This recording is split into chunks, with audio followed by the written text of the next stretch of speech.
মধুচন্দ্রিমা, আর সেখানেই ভয়ঙ্কর এক পরিণতি। মেঘালয়ের কথা বলছি। সেখানেই হানিমুনে গিয়ে স্বামীকে খুন। স্বামী রাজাকে খুন করতে সোনামের দুই প্ল্যান, একটা ফেল হলে আরেকটা রেডি। ছেলেকে হারিয়ে শোকে রাজার পরিবার। তাদের দাবি সোনাম মাঙ্গলিক এর জন্য তন্ত্র সাধনাও চালাতো।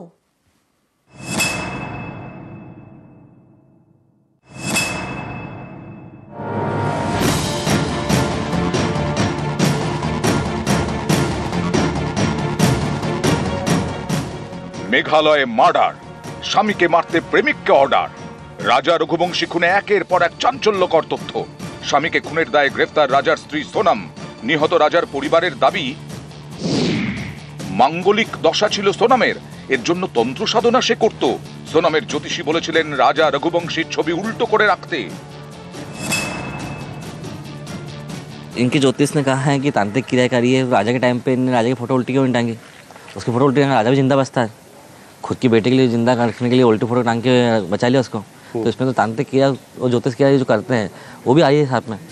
तो सब बात धीरे धीरे सामने आ ही रही है कि क्या मास्टरमाइंड लोग हैं। বিয়ের এক সপ্তাহের মধ্যেই প্রেমিকের সঙ্গে যোগাযোগ করে সোনাম। স্বামীকে খুন করে প্রেমিককে বিয়ের প্রতিশ্রুতি দেয়। বলে, আমি বিধবা হয়ে তোমায় বিয়ে করব, রাজাকে সরিয়ে দিতে হবে, ঘটনাটাকে ডাকাতি হিসেবে দেখাবো, আমি বিধবা হলে বাবা আমাদের বিয়ে মেনে নেবেন। मंगलिक चक्कर भी थी कि एक को मरवा दूंगी तो मेरे को भी दोस्त हट जाएगा, तो मेरा जो प्रेम उससे शादी कर लूंगी। पॉइंट पे पॉइंट बात वाली। अंदर आदमी से देखता ना ये तो।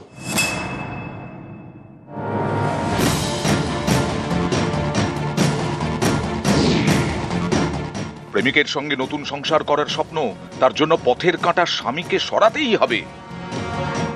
স্বামীকে খুন করতে দুটো প্ল্যান করেছিল সোনাম। প্ল্যান এ, প্রেমিকের বন্ধুরা সোনামের স্বামীকে খুন করবে। প্ল্যান বি, প্রেমিকের বন্ধুরা না পারলে সোনামই খুন করবে। সেলফি তোলার নামে ধাক্কা দিয়ে স্বামীকে ফেলে দেবে খাদে। सोनम का प्लान भी ये था कि अगर सुपारी किलर्स उनके पति राजा रघुवंशी की हत्या नहीं करेंगे तो सोनम खुद सेल्फी लेने के बहाने खाई में फेंककर हत्या कर देगी। सोनम ने ये प्लान भी तैयार कर रखा था। প্ল্যান এ ফেল করলে প্ল্যান বি। সেই মতো স্বামী রাজা রঘুবংশীকে নিয়ে চেরাপুঞ্জিতে ওয়াই সাইডং জলপ্রপাতের খাদের কাছে ঘুরতে যায় সোনাম। তাদের সঙ্গে যায় আরো তিন অভিযুক্ত, বিশাল, আনন্দ এবং আকাশ। ঘুরতে গিয়ে কোনো গাইড নেয়নি সোনাম। পুলিশ জানতে পেরেছে সোনামের প্ল্যান এ মতোই খুন করা হয় রাজাকে। দেহ ফেলে দেওয়া হয় ওয়াই সাইডং জলপ্রপাতের খাদে। সোনামের দাদার কোম্পানিতে কাজ করত রাজ কুশোহা। সেখান থেকেই সোনামের সঙ্গে পরিচয়। এই দেখুন, দুজনের ছবিও আছে একসঙ্গে। आज और उनके बीच में कहीं अफेयर था, जो कि बिना इतना बड़ा 24 घंटे सिर्फ दीदी दीदी बोलता था। राखी बांधते थे ये 3 साल से, और मेरे खुद घर में हम दोनों साथ में बैठ के राखी बंधवाई।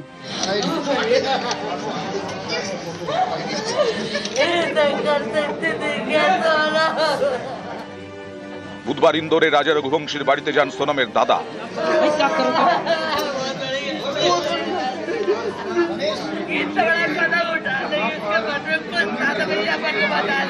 मैंने माफी तो मांग ली है, मगर इस परिवार ने एक बेटा खोया है, और जो मैंने लड़की दी थी उस लड़की की जगह पे मैं इस परिवार का हिस्सा हूँ, उससे रिश्ता हमने तोड़ दिया है। सोनम दोषी है तो उसको है ना डायरेक्टली फांसी पे चढ़ा दिया जाए।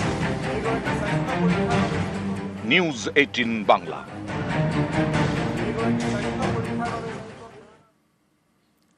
কামারহাটের জয়ন্ত সিং, তার বেআইনি বাড়ি ভাঙতে নির্দেশ দিয়েছে হাইকোর্ট।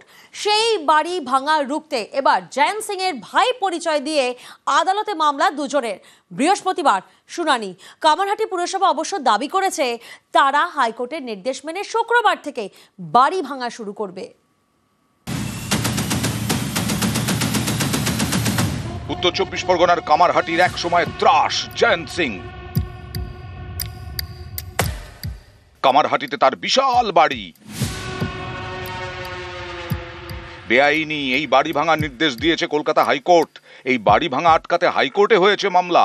জয়ন্ত সিং এর ভাই পরিচয় দিয়ে মামলা করেছেন প্রকাশ কুমার সিং এবং প্রশান্ত কুমার সিং। কখনো গেছেন সিঙ্গল বেঞ্চে, কখনো আবার ডিভিশন বেঞ্চে।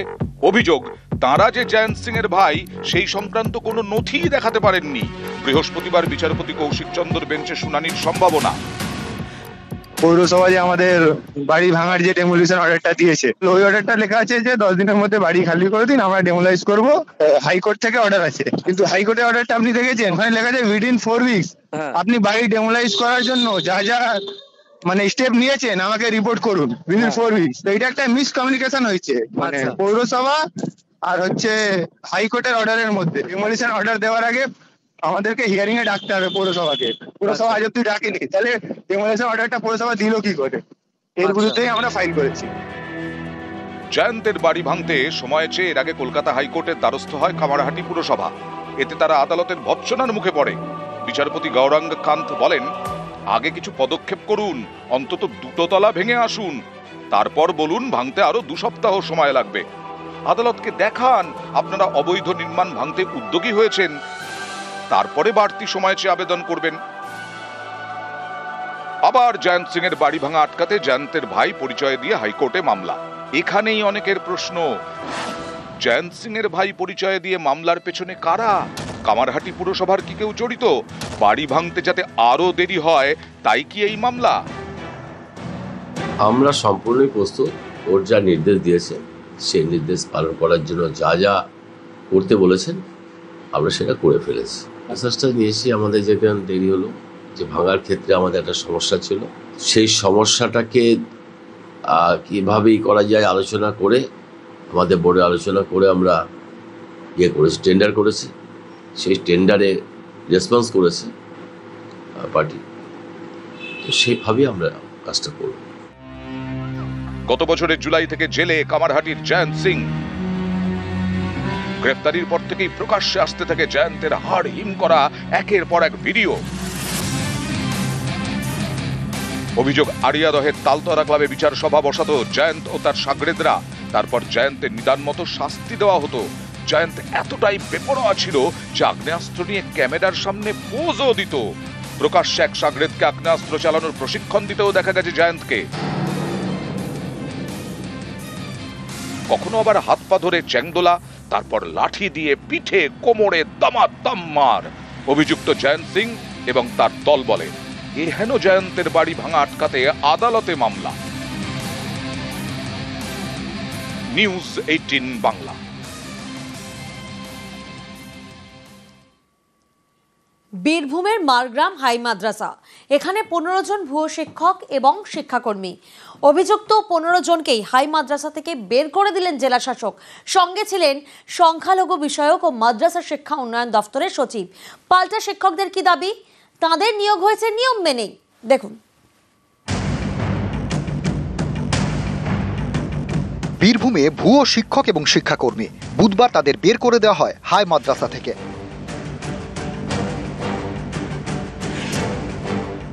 রামপুরহাটের মারগ্রাম হাই মাদ্রাসা। 2019 সালে এখানে শিক্ষক এবং শিক্ষাকর্মী নিয়োগ করা হয়। 11 জন শিক্ষক এবং 4 জন শিক্ষাকর্মীকে নিয়োগ করে মাদ্রাসা পরিচালন সমিতি। অভিযোগ, 15 জনেরই নিয়োগ হয়েছে নিয়ম না মেনে। মাদ্রাসা শিক্ষা উন্নয়ন দপ্তরে এই অভিযোগ জানায় নিখিলবঙ্গ শিক্ষক সমিতি। সেই অভিযোগের ভিত্তিতে বুধবার হাই মাদ্রাসায় যান জেলা শাসক। তাঁর সঙ্গে যান পশ্চিমবঙ্গ সরকারের সংখ্যালঘু বিষয়ক এবং মাদ্রাসা শিক্ষা উন্নয়ন দপ্তরের সচিব। তারাই মাদ্রাসা থেকে বের করে দেন 11 জন শিক্ষক এবং 4 জন শিক্ষাকর্মীকে। কোনো ভুয়ো লোক, কোনো বাইরের লোক এখানে ঢুকবে না কালকে। ওদের লাস্ট ওয়ার্নিং দিয়েছি, সেটা আপনারাও গ্রামবাসীরা মিলে দেখবেন। চেক করব। কমিটি রেজুলেশন করে একটা ইন্টারভিউ পরীক্ষা নিয়ে তারপরে ওদের অ্যাডভার্টাইজমেন্ট দিয়ে ওদের যথারীতি কতটুকু ফাঁক আছে আমি জানি না। 2017 সালে পেপারের অ্যাডভার্টাইজমেন্ট আছে, সেই অ্যাডভার্টাইজমেন্ট দেখে আমরা অ্যাপ্লিকেশন করি। 26 ডিসেম্বর 2019 আমাদেরকে জয়েন করানো হয়। ফোরাম নামক এক সংগঠন, তারা 2 নম্বরি করার চেষ্টা করছে এবং আমাদেরকে ভুতুরে বলছে। আমরা যেহেতু সুপ্রিম কোর্টে অর্ডার পেয়েছি 30/8/2024, মাননীয় অনারেবল সুপ্রিম কোর্ট আমাদের অর্ডার দিয়েছে, এদেরকে কোনো রকম ডিস্টার্ব করা যাবে না। যতক্ষণ না পর্যন্ত কোনো এন্ড থেকে কিছু বলা হচ্ছে, কোনো অনুমোদন দেওয়া হচ্ছে, ঠিক আছে, তারা টিচার নন। এবং তারাও স্কুলে আমাদের যখন পঠন পাঠন হচ্ছে, ছেলেমেয়েদের যখন পড়ানো হচ্ছে, সেই সময় তারা সেখানে